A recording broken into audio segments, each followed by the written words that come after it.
Sunday Night Production. Aujourd'hui, on vous livre tous les secrets de ce qui fait une bonne technique de course avec Blaise Dubois de la Clinique du Coureur. C'est parti. Bienvenue sur le podcast Dans la tête d'un coureur, l'émission de toutes celles et ceux qui aiment courir. Trail, route, piste ou encore triathlon, chaque lundi, venez améliorer vos connaissances sur l'entraînement, l'alimentation et la préparation mentale du coureur tout en vous amusant. Bonne écoute! Bonjour à toutes, bonjour à tous, soyez les bienvenus sur le podcast Dans la tête d'un coureur pour cette nouvelle capsule réalisée en collaboration avec la Clinique du Coureur. Pendant un mois, chaque vendredi, nous allons vous aider à courir intelligemment et aujourd'hui, nous vous proposons un épisode spécial consacré à la technique de course, un aspect souvent méconnu des coureurs et généralement réduit à la simple foulée. Pourtant, l'amélioration de la technique de course offre un large éventail de possibilités. Alors, quelles sont les composantes clés d'une bonne technique de course? Comment les ajuster techniquement? Peuvent-ils prévenir les blessures et optimiser l'efficacité de course, la performance? Eh bien, dans cet épisode, dans cette capsule, nous allons répondre à toutes ces questions et bien plus encore. Et pour nous guider à travers les subtilités de la technique de course, j'ai le plaisir d'accueillir Blaise Dubois, physiothérapeute du sport et cofondateur de la Clinique du Coureur. Salut Blaise, merci de t'être rendu disponible aujourd'hui pour répondre à mes questions. Comment est-ce que ça va? Est-ce que tu profites toujours autant de la capitale? Bonjour Guillaume, oui certainement. En fait, je viens juste d'arriver, mais j'ai plein de projets. On donne des conférences ce soir, demain, donc oui, c'est très cool. T'as pas le temps de t'ennuyer ici. Non. Paris, c'est la ville qui ne dort jamais. C'est un peu, voilà, il y a toujours quelque chose à faire à Paris, tu vas voir. Effectivement. Puis quand on est sur le décalage, on se couche tard en plus, donc voilà. Alors Blaise, avant de plonger dans le cœur de notre sujet, de notre discussion, est-ce que tu pourrais peut-être nous détailler les différents aspects à prendre en compte dans la technique de course? Par exemple, c'est vrai qu'on a tendance un peu à la réduire, à la fouler, mais c'est pas que ça. Est-ce qu'il y a la cadence, le contact au sol, la biomécanique, bref, c'est tous ces mots qu'on entend un peu à tort et à travers. Est-ce qu'on peut les rassembler dans la technique de course et qu'est-ce qu'ils veulent dire? Alors, la technique de course, on va mettre ça sous l'érige de la biomécanique qui contient la cinématique et la cinétique. Donc, la cinématique, c'est comment on bouge dans l'espace et la cinétique, c'est les forces appliquées. Donc, c'est combien on va frapper dur le sol. Et on peut rajouter à ça des paramètres spatio-temporels qui sont, par exemple, la cadence, combien de pas je vais faire par minute. Donc, pour simplifier tout ça, en fin de compte, quand on parle de technique de course, on va parler de bruit, on va parler donc de la force d'impact, on va parler de la cadence, le nombre de pas qu'on fait en une minute, et de comment on bouge dans l'espace, la cinématique, c'est-à-dire est-ce qu'on a un attaqueur talon, est-ce qu'on a des particularités biomécaniques, c'est-à-dire le cinématique, la pronation important, la supination. Alors, c'est tous des trucs qui ont été bien à la mode, qui le sont beaucoup moins maintenant. Ouais, c'est vrai. On pourra en reparler, mais voilà. Alors, merci pour toutes ces précisions, mais j'aimerais qu'on appuie sur quelque chose. C'est vrai qu'il y a quand même l'idée qu'il existe une bonne technique de course, alors qui n'est pas forcément la même. Par exemple, on va souvent parler du pied du pistard. Je sais que tu as fait du 800 mètres.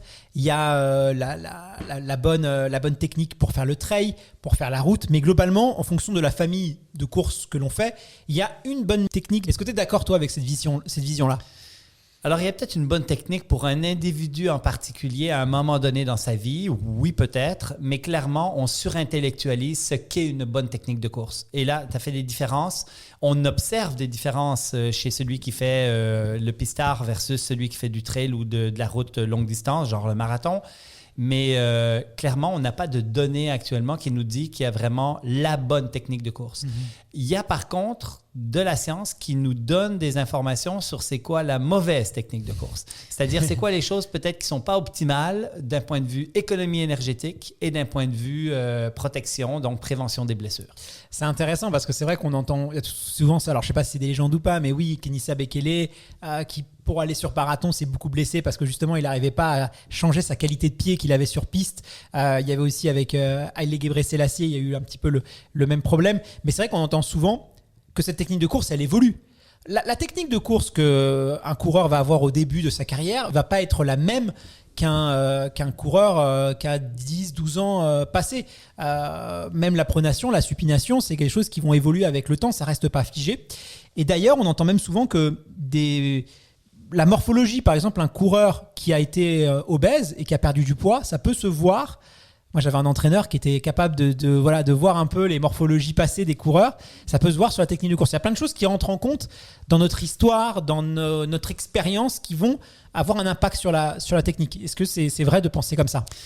Alors, plusieurs éléments. Le premier, c'est que oui, ça évolue grandement dans une carrière. En fin de compte, le corps tend à devenir de façon inconsciente, sans même qu'on intellectualise le patron de course ou la manière de courir. Le corps va tenter d'être plus économique et plus protecteur pour lui-même à force de répétition. Donc, plus on a de kilomètres en arrière de la cravate, plus on va avoir une technique de course qui se raffine, plus on va augmenter notre cadence dans la tendance à travers les années. Notre cadence augmente pour se rapprocher du fameux 180 pas par minute, on pourra en reparler.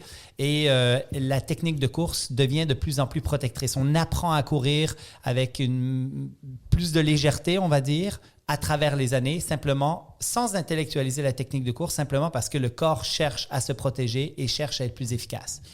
Alors, il y a une question qui divise un peu les experts. Un coureur doit-il s'intéresser à sa technique de course? Doit-il chercher à l'améliorer? Il y a deux camps. Il y en a peut-être un troisième, tu me le diras. Moi, j'en connais que deux. Tu as ceux qui vont te dire non, il faut faire les choses naturellement. Comme voilà, en fonction de l'expérience qu'on va avoir, naturellement, le corps va aller chercher toujours l'efficience, donc la meilleure technique pour le coureur. Et donc, il n'y en a pas à s'en préoccuper. Et d'autres qui disent non, l'entraînement, la performance, c'est justement travailler à l'amélioration. Donc, il faut aller chercher le maximum. Donc, on doit aussi s'intéresser à la technique de course. Toi, comment tu te positionnes dans ces deux idées? Alors, pour moi, les deux sont assez bonnes. Et je vais m'expliquer, OK? D'abord, on améliore sa technique de course à force de courir. Donc, on pourrait ne pas intellectualiser son patron de course et à force de répétition, on va s'améliorer. La question qu'on peut se poser, c'est qu'est-ce qui fait que quelqu'un aujourd'hui va avoir une technique de course qui va être moins efficace, donc moins économique, qui va être plus coûteuse en énergie pour se déplacer, versus une technique qui est aussi parfois moins protectrice, donc il y a des moins bons comportements de modération d'impact et qui fait en sorte que l'individu est peut-être plus à risque de se blesser. Et en fin de compte, c'est que si quelqu'un commence la course à pied avec une belle grosse chaussure achetée en magasin, on sait que cette chaussure est le facteur numéro 1 de l'altération des biomécaniques naturelles. C'est-à-dire qu'on sait qu'à cause de ça, on va ralentir la cadence, on sait qu'on va augmenter les forces d'impact au sol. Et donc, le débutant, en fin de compte, qui commence la course à pied, est-ce qu'on pourrait lui donner 2-3 petits conseils très simples pour ne pas surintellectualiser la technique de course? Je pense que oui. À l'opposé, le coureur qui a un petit peu d'expérience, j'ai tendance à changer le moins de choses possible et de le laisser continuer de progresser à force de répétition. Et autant, je pense que ça peut être une bonne idée de faire des changements très simples chez un coureur pour l'amener dans des biomécaniques plus protectrices et plus efficaces, autant je pense qu'on surintellectualise la technique de course et que intellectualiser une technique de course rend la technique moins efficace. Ça, il y a des études là-dessus, et probablement aussi parfois moins protectrice. C'est hyper intéressant ta réponse. Et justement, si aujourd'hui, un auditeur ou une auditrice s'interroge, veut simplement faire un état des lieux de sa technique de course, savoir si elle est efficiente, si elle est efficace, si elle n'est pas problématique, si elle ne présente pas de danger, comme tu nous l'as dit, quel conseil tu pourrais l'aider, toi, déjà, pour évaluer évaluer sa technique de course dans le but de l'améliorer? Parce que, intuitivement, on pense qu'une belle foulée, quelque chose qui est esthétique à regarder avec de l'amplitude, gracieux, va être plus efficace qu'une foulée un peu plus appuyée. Est-ce qu'une belle foulée, esthétiquement, voilà, on adore ça, nous voir des belles foulées. Moi, je sais pas si tu suis les marathons et tout, c'est vrai que c'est voir ces Kenyans, ces Éthiopiens, ces petites gazelles là, c'est magnifique. Donc comment est-ce qu'on peut évaluer notre foulée? Est-ce qu'il faut que ce soit des critères physiques? Tiens, c'est aérien, c'est beau. Donc c'est efficient. Alors, il y a des manières d'évaluer la biomécanique, je pourrais en reparler, mais je veux d'abord citer une étude quand même intéressante, puis il y en a quelques-unes sur le sujet. On est incapable, en tant qu'entraîneur, en regardant différentes techniques de course, de déterminer visuellement lesquelles sont les plus efficaces. En fait, il y a des paramètres qui nous disent « OK, ce coureur-là, il est vraiment inefficace. » Exemple, il a une cadence très lente, il attaque loin en avant du centre de gravité, il a des phases de freinage importantes. Mais quand tu prends des coureurs de niveau intéressant, on va dire, donc pas juste des débutants récréatifs, mais qu'on a des relativement bons coureurs, on les regarde courir, ils courent tous différemment et on est incapable visuellement de déterminer lequel est le plus économique. quand on veut évaluer la biomécanique, la première chose à faire, il y a 2 paramètres qui sont associés aux blessures, qui sont associés à l'économie de course, qui sont la cadence, qui est très facile à mesurer. En fin de compte, c'est combien tu fais de pas en 1 minute. Pour une vitesse, bien évidemment, on veut l'évaluer à ce que tu fais la majorité du temps, donc le 80% de ton volume d'entraînement. Les montres qui calculent la cadence, est-ce qu'elles sont fiables? Est-ce qu'on peut se fier à ces données-là? En fait, c'est probablement la seule mesure qui est vraiment fiable des montres intelligentes. Bon, c'est toujours ça. C'est toujours ça. Mais parce que quand on arrive, même avec les pods qu'on peut mettre sur les souliers et tous les trucs, on a fait une étude avec Benoît Perrault de Fontenay où on évaluait différents pods. En fin de compte, la cadence est probablement le seul paramètre qui est vraiment fiable. Quand on parle de temps de vol, de temps de contact au sol, de plein d'autres paramètres, en fin de compte, c'est un flou total et c'est à peu près l'équivalent du hasard quand ce que les montres nous donnent. Même la distance, les gens, des fois, sur prépa marathon, si vous vous entraînez que chrono et que vous n'avez pas les temps, enfin les marquages au sol, en fonction d'où est-ce que vous vous trouvez, s'il y a des virages serrés, sur une sortie longue de 20 km, si vous faites ça, je sais pas, à allure marathon, ça peut jouer quand même. Si vous avez quelques mètres de différence, de 3 secondes, ça peut être beaucoup sur marathon. Donc, faut vraiment prendre ces données avec prudence. Et si tu vas vers le trail, c'est encore 2 fois pire parce que là, tu montes, tu descends, tu tournes droite-gauche. Et là, moi, j'ai des montres, des différences sur nos courses au Québec qui sont complètement différentes. Le marquage au sol, il n'y a rien de mieux que ça. Du coup, on ne se prend pas la tête. Si on n'a pas forcément esthétiquement la foulée, on peut complexer, mais on ne se prend pas la tête avec ça. Ouais.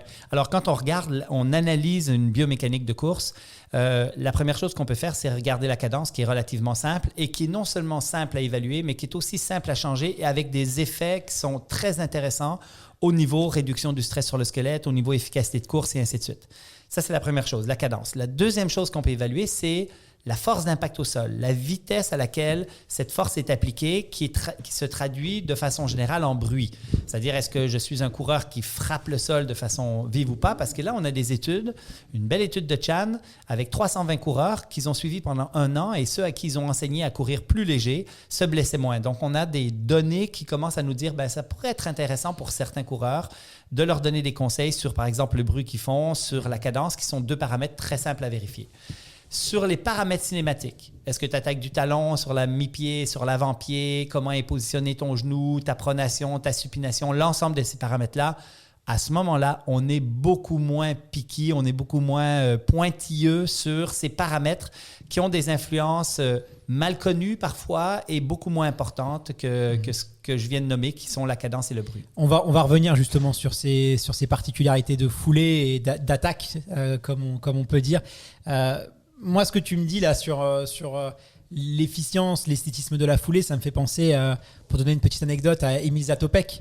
Alors, il y a plein même aujourd'hui encore, il y a plein de très bons coureurs qui ont des foulées pas esthétiques à regarder, même dans le très haut niveau. Et vous avez des athlètes qui ont des foulées magnifiques et qui ne sont pas forcément les plus compétitifs. Donc ça, c'est important de rappeler à nos auditeurs que ce n'est pas l'esthétisme qui fait l'efficacité. Et Zatopek avait cette phrase, parce qu'il a, à l'époque, donc c'était c'était un coureur de fond tchèque qui a brillé par le passé dans les championnats olympiques et on lui reprochait beaucoup sa foulée. C'est vrai qu'il avait une foulée qui semblait très très lourde et pas du tout belle par rapport à ses autres concurrents, sauf qu'il a écrasé la concurrence et il a tout gagné sur son passage. Et lui disait, parce qu'il en avait marre qu'on lui parlait de sa foulée, il disait le jour où on évaluera l'esthétisme d'une foulée pour gagner une course, là je m'intéresserai à ma foulée. Non, un coureur qui gagne, c'est celui qui passe en premier la ligne d'arrivée, donc c'est la seule chose qui m'intéresse. Donc c'est vrai que c'était même les plus grands champions dans l'histoire n'avaient pas forcément des très belles foulées et c'est important de le rappeler. Alors par contre, avec la popularité des réseaux sociaux, c'est vrai que c'est pas rare quand on voit une athlète qui poste, je sais pas, une athlète amateur sur son marathon, une petite vidéo d'elle, il y a toujours Jean-Michel qui va commenter en disant t'attaques du talon, c'est pas bien, il faut attaquer avant-pied. Ça c'est quelque chose que on entend souvent. Donc il y a l'attaque avant-pied, l'attaque talon, l'attaque médio-pied aussi qui a été aussi vendue, tout ça. Bref, des concepts souvent très populaires. Est-ce que c'est comme par exemple l'attaque talon va nous conduire à la blessure et est-ce que la foulée médio-pied, comme elle est un peu vendue comme la foulée parfaite, celle où on ne se blesse pas, où on est performant, est-ce que c'est vraiment la foulée idéale? Est-ce que tu peux nous aider à voir plus clair sur ça? Alors, avant même de commenter ça, je vais vous dire que comme clinicien, physiothérapeute qui donne des conseils régulièrement à des coureurs qui sont blessés ou autres, c'est très rare que je vais jouer sur la position du pied au sol chez les personnes. Je vais faire des interventions indirectes qui vont avoir des influences sur la position du pied au sol, comme faire des plus petits pas, faire moins de bruit va souvent réduire l'attaque talon, mais c'est très, très rare que je vais dire à quelqu'un « arrête d'attaquer du talon » ou « attaque sur l'avant-pied » ou sur la médio-pied. Ce qu'on sait actuellement, c'est que les différentes techniques de course amènent des stress différents sur le corps. Donc, plus tu es tendance avant-pied, plus tu vas stresser davantage ton pied, ton tendon d'Achille, ton mollet, mais moins tu vas stresser ton genou, ta hanche et ton dos. Donc, bien évidemment, comme thérapeute, on va parfois sélectionner différents profils de techniques pour régler des problèmes persistants qui sont là depuis longtemps. Quelqu'un qui a mal au genou depuis très longtemps, il pourrait avoir des intérêts à réduire son attaque talon parce qu'il va réduire le stress sur son genou. La chose aussi qui est super important à considérer, c'est que quand on change de technique de course, on augmente la probabilité de se blesser et on réduit notre efficacité de course. Donc, l'intellectualisation d'un patron de course, de dire à quelqu'un, écoute, migre sur l'avant-pied, ou quelqu'un qui serait sur l'avant-pied puis qui veut faire du marathon, on lui dit, comme on a déjà dit à Haile Gebrselassie et à Kenenisa Bekele, il faudrait que tu sois plus un attaqueur talon, ce qui est pour moi une aberration, parce que ces gars-là auraient pu très bien courir leur marathon sans même se soucier de leur biomécanique et surtout pas l'intellectualiser. Qu'on aille d'un côté ou de l'autre, quand on intellectualise, par exemple, quelque chose de spécifique comme la position du pied au sol, on réduit l'efficacité de course et on augmente la probabilité de se blesser. Parce qu'il y a un changement sur quel tissu est stressé davantage. J'ai remarqué aussi que la fatigue, elle va quand même beaucoup jouer dans notre pose du pied, même dans notre technique de course. Les bras aussi qui peuvent un peu partir dans tous les sens. Si on se met à l'arrivée du marathon de Paris sur les derniers kilomètres, on va voir que les foulées sont hyper dégradées. Comment est-ce que la fatigue influence notre technique de course et est-ce que surtout c'est possible d'y remédier, de faire en sorte d'avoir une qualité de technique qui soit toujours au top ou en tout cas qui se dégrade le moins possible parce que des fois on voit vraiment des trucs où il y a des grosses dégradations avec la fatigue. Alors pour prévenir ça, il faut juste s'entraîner davantage. Il faut être capable de tolérer l'ensemble du 42 km si c'est ça que vous faites plutôt que de s'entraîner pour jusqu'à 32 puis après ça on verra comment on finit le marathon. Il y a une étude intéressante là-dessus où on a mis la caméra au 5e kilomètre et au 30e kilomètre pour essayer de voir dans quelle mesure il y avait des différences, par exemple, sur la position du pied au sol. Et ce qu'on constate, c'est qu'il y a un certain nombre d'individus. D'abord, la majorité des gens attaquent du talon. La raison de ça, c'est la chaussure moderne qui même nous amène… Même le haut niveau? Même le haut niveau. En fait, c'est que plus tu migres vers l'avant du peloton, plus la probabilité de trouver des médiaux et avant-pieds est élevée. Plus tu migres vers l'arrière du peloton, plus la probabilité de trouver des talons est élevée. Mais il y a des deux dans les deux sens. Exactement. Et donc, tu as des… C'est pas excluant. Ouais. Exactement. Et puis, c'est juste une question de probabilité. Et la question que certains posent, c'est est-ce que c'est parce qu'ils vont plus vite qu'ils sont moins du talon ou est-ce qu'ils ils vont plus vite parce qu'ils sont sur l'avant-pied ou sur la médio-pied? La poule. Voilà. Et on ne sait pas. Donc, voilà. Mais ce que je disais tout à l'heure, c'était l'étude intéressante où ils ont mis les caméras à 5 et à 30 km montre qu'à 5 km, tu as à peu près 87% des femmes qui étaient attaqueurs talons à 5, mais qui migrent à 93 quand tu es rendu au 30e kill. Donc, la fatigue peut amener un changement de biomécanique chez une petite proportion. Là, on est à 5% de ces gens-là. Par contre, Guillaume, quand tu parles de la fin d'un marathon où là, tu vois que ça part de tous les sens, là, il y a des aspects psychologiques, il y a de la vraie fatigue parce que les gens ne sont pas habitués de courir un marathon puis c'est un défi pour eux. Mais de façon générale, quand on prend les coureurs de bon niveau, l'altération de la technique de course est quand même très faible, même en état de fatigue. Et on le voit, par exemple, même avec Jim Wensley qui continue d'être sur l'avant-pied à la fin de son UTMB, et puis d'autres coureurs qui sont habitués, en fin de compte, et qui tolèrent bien leur technique de course. Très intéressant. La plaque carbone et les nouvelles… Alors, plaque carbone, alors les chaussures modernes à nouvelle mousse, parce que je sais que tu n'aimes pas trop cette définition. Est-ce qu'elles ont un facteur de performance? Est-ce qu'elles vont… Parce que dans l'inconscient collectif, il y a cet effet de propulsion. Alors au plus haut, même de la frénésie, on parlait même de moteur dans la chaussure, on comparait ça à des moteurs dans la chaussure. Moi j'ai entendu des personnes spécialistes, sport scientistes, expliquer grossièrement que c'était environ 5 secondes par kilomètre, c'est l'impact sur la performance de ces chaussures-là, ce qui est quand même pas mal. Ouais. Quel va être l'effet sur la technique de course? Est-ce qu'elle va justement nous aider à être plus efficient Voilà, parce que ça ne change rien sur le VO2, hein, ta chaussure, juste une parenthèse. Je fais un peu la blague, mais en fait, si elle a un effet potentiel, c'est sur l'économie de course. C'est-à-dire que tu es plus efficace pour te déplacer d'un point A à un point B, ça te coûte moins cher en oxygène, en énergie, et donc ça te permet de peut-être aller un petit peu plus vite. Dans la chaussure moderne, nouvelle génération, où ils ont intégré plusieurs caractéristiques, tout a été à peu près évalué jusqu'à ce jour. Et ce qu'on constate, en fin de compte, c'est qu'il y a un critère qui est très, très fort dans les chaussures qui va augmenter l'économie de course, c'est le poids de la chaussure. Ça, c'est un critère indéniable. Pour chaque 100 grammes dans les pieds, c'est à peu près 1% d'économie de course. C'est le premier critère de performance d'une chaussure, d'ailleurs. Premier critère, exactement. Puis là, c'est intéressant parce que dans la nouvelle génération où ils ont fait des chaussures maximalistes, on va dire, mais plus légères, ce qu'ils essayent de faire aujourd'hui, c'est de réduire encore le poids parce que c'est ce qui reste à faire, en fin de compte. On est rendu à 140 grammes avec la Adidas, toi. Mais dans les caractéristiques, c'est assez clair que la plaque de carbone ne change absolument rien. Ce qu'on a, c'est des foams qui sont plus résilients et qui vont absorber des mousses, ouais, c'est ça, qui vont absorber plus, mais qui vont redonner davantage d'énergie. Donc là, il y a peut-être un avantage autour de ça. Il y a certainement un avantage qui est considérable par rapport à l'effet placebo, c'est-à-dire que tout le monde y croit, tout le monde les met dans ses pieds. Alors les athlètes n'aiment pas. Les athlètes détestent quand on parle d'effet placebo. Quand on parle d'effet placebo, alors c'est les premiers à avoir beaucoup de rituels et que le psychologique est quand même très important. C'est vrai que les athlètes n'aiment pas forcément, et moi j'ai déjà eu ce débat-là, alors ça me faisait toujours sourire parce que expliquer dans le marketing, je ne sais pas, de la cosmétique, qu'une crème, quand vous la vendez, une crème anti-rides, quand vous la vendez 300 €, la perception de son efficacité va être bien plus qu'une crème anti-rides à 1,90 €. Vous voyez ? Donc il y a quand même une notion aussi, quand on voit le tapage qu'a fait un célèbre équipementier américain à la virgule dans un Grand Prix où ils ont mis tout l'imaginaire de la Formule 1, justement du moteur. C'est quand même compliqué de ne pas prendre, ce qui ne veut pas dire qu'il n'y a pas d'effet, attention. Exactement. Il ne faut pas être dans le cas de la caricature. Ce qui veut dire que forcément, ça joue. Mais au même titre que dès qu'on a une nouvelle chaussure, on a toujours l'impression qu'elle est extraordinaire, qu'elle est magnifique. Et puis on se rend compte au bout de 2 semaines que elle n'avait rien de... Voilà, parce qu'il y a toujours cet effet nouveauté qui est évidemment qui rentre en compte et qu'il faut pas nier.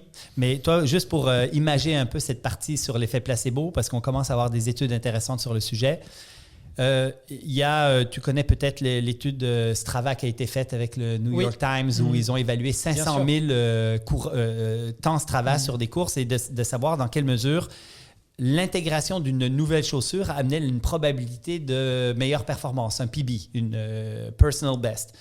Et c'est quand même intéressant de savoir que si jamais tu achetais une ASICS Nimbus, donc la chaussure la moins performante que tu peux acheter, qui fait 300-350 grammes, qui est une chaussure d'entraînement vendue, mais absolument pas pour performer. Si tu avais une nouvelle chaussure Nimbus, tu avais une chance sur 2, 50% de chance d'avoir un PB. Et si jamais tu avais... mais parce qu'aussi une chaussure plus neuve est quand même confortable. On sent la différence quand on... C'est pas forcément que c'est efficace, mais tu sens la différence quand tu marches avec une chaussure toute neuve. Tu as cet effet un peu... D'ailleurs, ça a été théorisé, ce qu'ils appelaient l'idiot effect dans la chaussure. C'est l'effet des idiots où on prend la chaussure, on la plie, où justement on met la chaussure au puis hop, tu as l'impression de marcher sur une mousse. C'est ce que les vendeurs de chaussures appellent l'idiot effect, l'effet idiot. Donc on montre ça aux vendeurs, vous la prenez, vous la pliez, hop, il y a un rebond, vous leur demandez de marcher, vous leur dites qu'ils vont voir tout de suite que la mousse, c'est l'idiot effect. Donc j'aime bien. C'est théorique, c'est factuel, c'est dans les formations de vendeurs, c'est comme ça que ça s'appelle. On peut d'ailleurs trouver sur un excellent reportage de Hoka sur Capital où il y a le fondateur de Hoka qui l'assume pleinement et qui le dit face caméra en disant regardez, c'est l'idiot effect, et c'est le champ lexical des vendeurs de coureurs, donc c'est assumé, je dis pas de secret. Mais juste pour revenir à notre sujet sur l'effet de la chaussure, on a évalué aussi son épaisseur qui ne semble pas changer grand-chose, même s'il y a eu la course à le plus épais pour avoir les échasses potentielles. De toute façon, ça a été après ça statué avec la World Athletic à 40 mm maximum sur les courses de route. Mais il y a quand même encore des chaussures d'entraînement qui vont à 50 en supposant que tu pourrais peut-être aller plus vite, mais finalement non. Les études montrent que non. Donc, on a évalué à peu près tous les paramètres et en fait, dans les paramètres, ce qui ressort très fort, c'est le poids. Il y a certainement un petit peu d'effet placebo, c'est-à-dire de perception des athlètes par rapport à la nouvelle génération de chaussures. Et puis, peut-être des mousses, des foams qui sont plus résilients et qui redonnent un peu plus d'énergie. Donc, c'est ce qu'on connaît à peu près. Et quand on regarde l'effet sur le terrain, On est en moyenne à un peu moins de 1%. On a suivi tous les chronos de toutes les distances, du 1500 mètres jusqu'au marathon, pour essayer de voir dans quelle mesure la venue de ces chaussures modernes a eu des influences sur les performances. On est un peu moins de 1% de façon générale. Et ce qui est choquant là-dedans, c'est que la variabilité interindividuelle est tellement grande. On parle de moins 11 à plus 11% d'économie de course, qu'il y a clairement une bonne proportion des athlètes qui ne répondent pas à ces chaussures-là. Oui, c'est important de le préciser. Et ça veut dire quoi? Ça veut dire que si tout le monde y croit et tout le monde les porte, c'est une chose, mais après ça, c'est possible que toi, tu ne répondes pas favorablement à ces chaussures-là. Et ça veut dire, si tu ne les testes pas adéquatement, et dans un monde idéal, tu le testes avec l'embout d'oxygène, tu vas sur un tapis, tu regardes vraiment si ça augmente ton économie de course. Si ce n'est pas le cas, peut-être qu'il y a d'autres options. Ça a été étudié. On avait reçu Anaëlle Aubry, sport scientiste à l'INSEP, qui s'occupait de l'équipe de France de triathlon. Et justement, ils avaient remarqué que parce qu'il y a toujours cette idée, surtout il y a quelques années, qu'il y a un peu la chaussure qui performe. Donc à l'époque, c'était le célèbre équipementier. Donc je me souviens, moi, quand on est allé au marathon de New York, sur les moins de 3 heures, ils avaient tous la même chaussure. Tu prenais le premier tiers, dans les 300-400 premiers coureurs, avaient vraiment tous le même modèle. Aujourd'hui, c'est moins le cas. Mais il y avait vraiment cette idée qu'il y avait cette chaussure-là qui correspondait à tout le monde, ce qui est faux. D'ailleurs, ça avait été étudié. Il y avait aussi une étude de Salomon qui a été faite très intéressante et qui montre que finalement, c'est 30% sur qui ça va être efficace, 33% sur qui ça va être neutre, 33% pour qui ça va détériorer la performance. Exact. Et que quoi qu'il arrive, plus le niveau est haut, effectivement. Mais c'était Et sur l'étude du triathlon, il s'était rendu compte que certains athlètes qui étaient sponsorisés par exemple par Nike répondaient mieux à la ASICS, certains qui étaient sponsorisés à la ASICS répondaient mieux à la Adidas.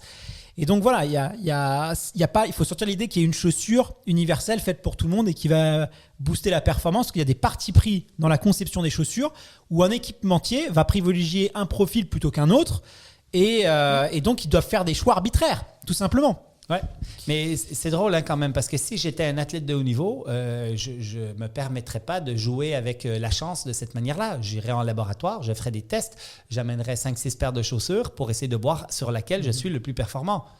Mais les athlètes ne font pas ça. On arrive de Kenya. Font quand même. Certains le font. Ouais, pour choisir, ils essayent quand même. Les marques, avant de signer un contrat, leur envoient le matériel et ils le testent quand même, mais pas. Oui.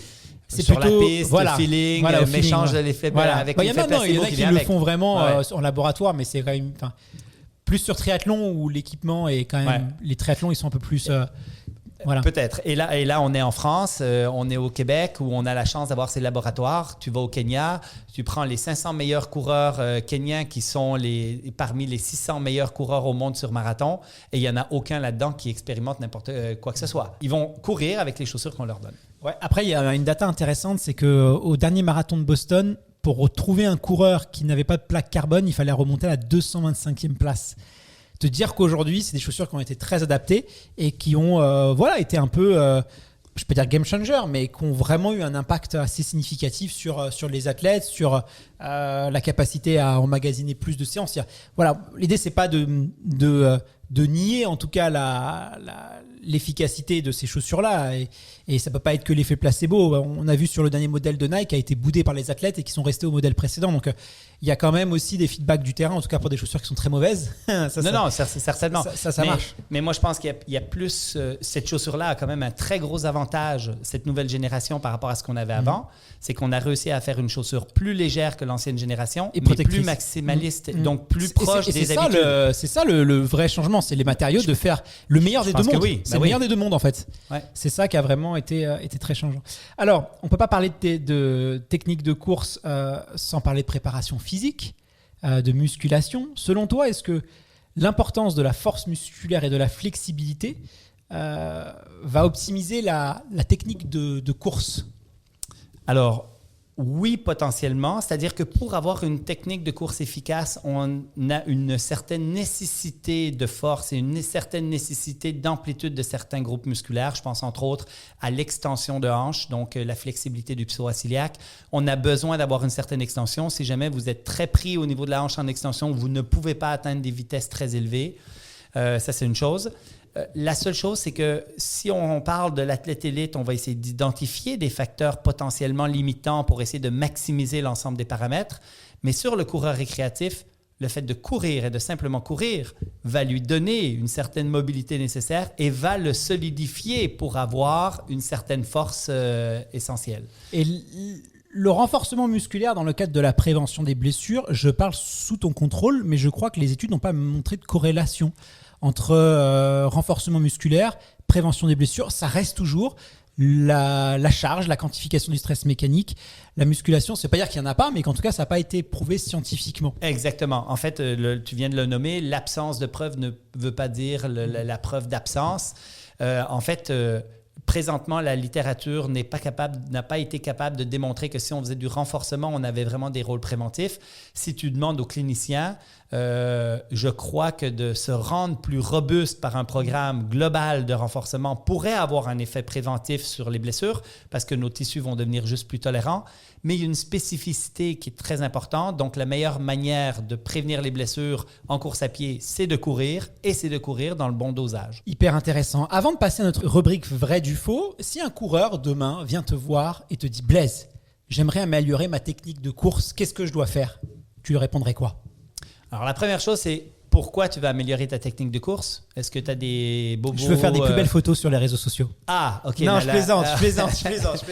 Non, un coureur qui a eu quelques blessures et qui veut être plus efficace pour améliorer ses performances. Donc là, il y a vraiment une raison. Parce que l'autre chose aussi, c'est que j'arrive à le convaincre de lui dire « change rien à tes habitudes parce que tu n'es pas blessé, tu ne veux pas améliorer ta performance et ça fait 20 ans que tu cours de la même manière et tu n'as pas de bobos, garde la même technique. » Mais s'il y a une raison de changer pour une technique de course et plus efficace, et plus protectrice, je vais lui dire, tu fais des plus petits pas, tu fais un peu moins de bruit quand tu cours, et pour t'aider à faire ces changements-là qui sont primordiaux, tu intègres des chaussures qui sont plus simples, qui sont plus minimalistes, parce que c'est un effet direct sur la manière dont tu vas courir.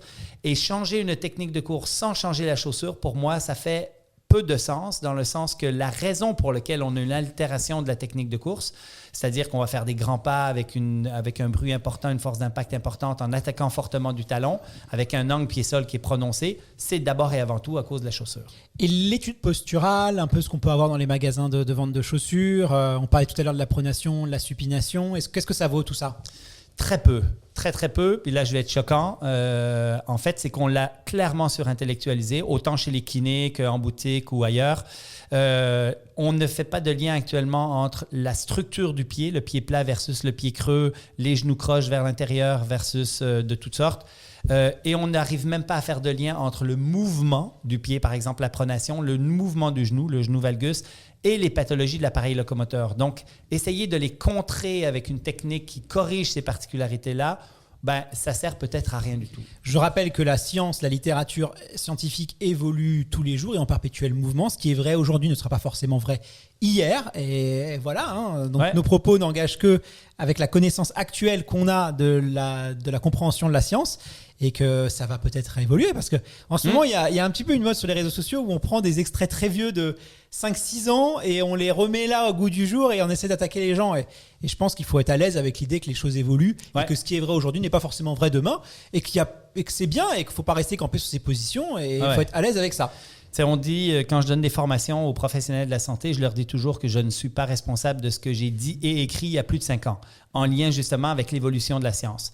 Il y a des sujets scientifiques qui sont très évolutifs, sur lesquels on est parti sur des bases qui étaient un peu fragiles, donc qui sont sujets à changement de façon importante, et d'autres qui sont très cohérentes, qui sont plausibles biologiquement et qui ont une science qui est un peu plus étayée. Donc, par exemple, le pied plat non causal aux pathologies et que ça ne sert à rien d'avoir des antipronateurs, par exemple, pour les pieds plats, là, on a une science qui est relativement solide sur le sujet. La probabilité de changement est relativement faible. Mais il y a plein d'autres sujets où, effectivement, ça peut changer du jour au lendemain. Et c'est même un bon signe, si vous avez certains experts qui font évoluer leurs connaissances au-dessus de la littérature et voilà, qui changent un peu de point de vue de temps en temps. Ça peut même être un bon signe. Donc, voilà. Et puis pour les pieds plats, tu sais qu'on a refusé certaines vocations, des gens qui voulaient avoir des carrières militaires ou des gens à qui on a dit vous appelez pas, vous pouvez pas, vous êtes éliminés. Aujourd'hui, on sait que c'est quand même Bon, c'est quand même un peu triste pour eux. Écoute, sur ces belles paroles, ce que je te propose, c'est qu'on passe à l'une des rubriques les plus appréciées de ce programme, c'est le vrai du faux.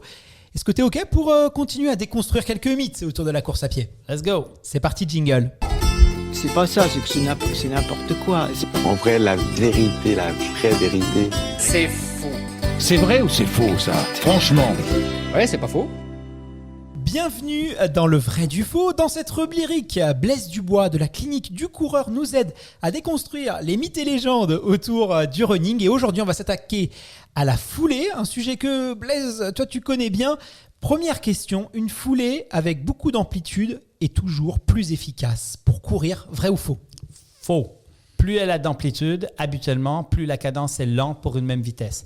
C'est important d'avoir de l'amplitude si on va aller plus vite, mais l'important, c'est d'avoir une cadence qui est économique. Vrai ou faux, courir pieds nus améliore naturellement votre technique de course?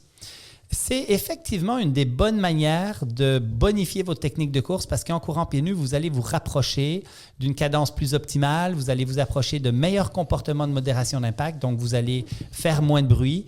Et l'idéal, si jamais je renchéris, c'est de courir pieds nus sur des petits cailloux. Là, vous allez courir très, très bien. Des petits à la braise, voilà. C'était pas pour rien qu'on faisait ça à l'époque. Non, je plaisante. Vrai ou faux, tous les coureurs devraient aspirer à une fréquence de pas d'au moins 180 par minute? C'est un léger faux, c'est-à-dire que ceux qui sont en dessous de 160 ont un clair intérêt à augmenter leur cadence même s'ils sont expérimentés. Le débutant pourrait commencer directement avec du 180 plus ou moins 10 pour être dans des cadences qu'on connaît comme étant protectrices et plus économiques. Mais en fin de compte, l'idéal, c'est de ne pas trop intellectualiser ce paramètre-là si on est au-dessus de 160, 170. Vrai ou faux, garder la tête stable, les épaules complètement détendues et regarder droit devant améliore l'efficacité de course? C'est quelque chose qu'on entend beaucoup, ça. On n'en a aucune espèce d'idée. On n'a à peu près pas d'études sur le sujet. En fait, puis on a des contre-exemples à la tonne, Paul Radcliffe et compagnie. Oui, bah tiens, quand j'étais des mauvaises foulées, on aurait pu citer Paul Radcliffe. Voilà. Mais en fait, c'est des particularités qui sont associées dans aucune des études à plus ou moins d'économie de course. Une autre idée reçue qu'on entend beaucoup, un peu dans le même genre, il faut maintenir le dos complètement droit pour avoir une bonne technique de course. Le dos droit. On n'en a aussi aucune espèce d'idée, donc on ne sait pas. Celui qui est très courbé vers l'avant, on pourrait se permettre de lui dire de se redresser un peu, mais légèrement penché par l'avant pourrait engager d'un autre côté les fessiers qui pourraient prévenir certains problèmes de genoux. Il y a plein de possibles, on n'en a aucune espèce d'idée. Et la dernière, vrai ou faux, la technique de course n'a pas besoin d'être adaptée lorsqu'on passe de la route au trail ou inversement, du trail à la route? Alors, moi, je dirais vrai parce qu'en fin de compte, il ne faut pas l'intellectualiser. Commencez par courir, intégrer graduellement du trail ou de la route, dépendamment de où vous venez. Et en intégrant graduellement une nouvelle surface, vous allez graduellement vous adapter à ces nouvelles surfaces et développer des habiletés sur cette nouvelle surface. Merci infiniment Blaise nous avoir aidé à voir un petit peu plus clair sur toutes les questions autour de la technique de course qui fascine quand même beaucoup de coureurs et de coureuses. Je rappelle le nom de ton livre pour celles et ceux qui veulent aller plus loin, La clinique du coureur, si tu veux nous en dire quelques mots. Oui, alors La santé par la course à pied, un livre que j'ai publié avec les éditions Mons, avec les deux frères Berg, Frédéric et Alexis. Et en fin de compte, ce livre-là a une 50aine d'experts internationaux, les plus grands noms de la course à pied autour de sujets très précis. On parle de nutrition, on parle d'hydratation, on parle d'entraînement, on parle de toutes sortes de choses. Et très fier de ce livre et de cette collaboration avec tous ces experts. Eh ben, écoute, on se retrouve la semaine prochaine pour un nouvel épisode de cette capsule dédiée à la course intelligente. Je te dis à très vite. Merci. Salut Guillaume.